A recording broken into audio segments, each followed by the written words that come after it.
ময়মনসিংহের ভালুকায় লটকন চাষে কৃষকের আগ্রহ বাড়ছে।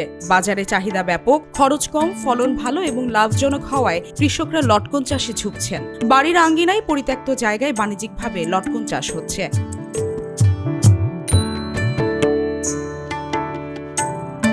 ভালুকা উপজেলার মল্লিকবাড়ি ইউনিয়নের নয়নপুর গ্রামে হাফেজ রকুনউদ্দিন শখের বশে 1 বিঘা জমিতে লটকনের চাষ করেন। 4 বছরের মাথায় ফলন ধরতে শুরু করে। লটকন বিক্রি করে লাভজনক হওয়ায় তিনি এ বছর আরও 3 বিঘা জমিতে নতুন করে বাণিজ্যিকভাবে লটকনের চারা চাষ করেছেন।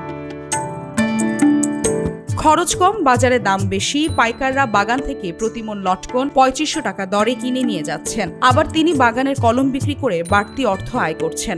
এই জন্য 32টা চারা নিয়েছি আমার বাড়ির খালি জায়গাতে, বাড়ির আঙ্গিনা লাগানোর জন্য।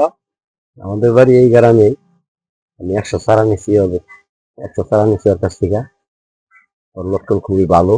লটকন একটি দীর্ঘমেয়াদী ফল। রোপণের 2 থেকে 3 বছর পর অল্প ফলন হলেও 4 থেকে 5 বছর সময় লাগে। বাগানের পরিচর্যা তুলনামূলক কম। মাঝে মাঝে রোগবালাই দমনে করতে হয় প্রয়োজনীয় স্প্রে। লটকন নিয়ে কাজ করতেছি বিগত 8 বছর ধরে।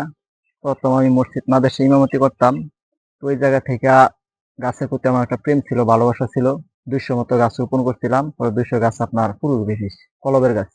এরপর থেকে আমি নিজে আবার কলম করছি, ভালো জাতের কলম করে নিজে বাগান করছি। ক্রমবর্ধমান চাহিদা, কম পরিচর্যা এবং লাভজনক হওয়ায় লটকন চাষ এখন অনেক কৃষকের কাছেই সম্ভাবনাময় একটি ফল চাষে পরিণত হয়েছে। সঠিক জাত নির্বাচন ও পরিকল্পিত ব্যবস্থাপনার মাধ্যমে এই খাতে আরও অনেক লাভবান হওয়ার আশা উদ্যোক্তাদের। মালিহা চৌধুরী, আয়না টেলিভিশন।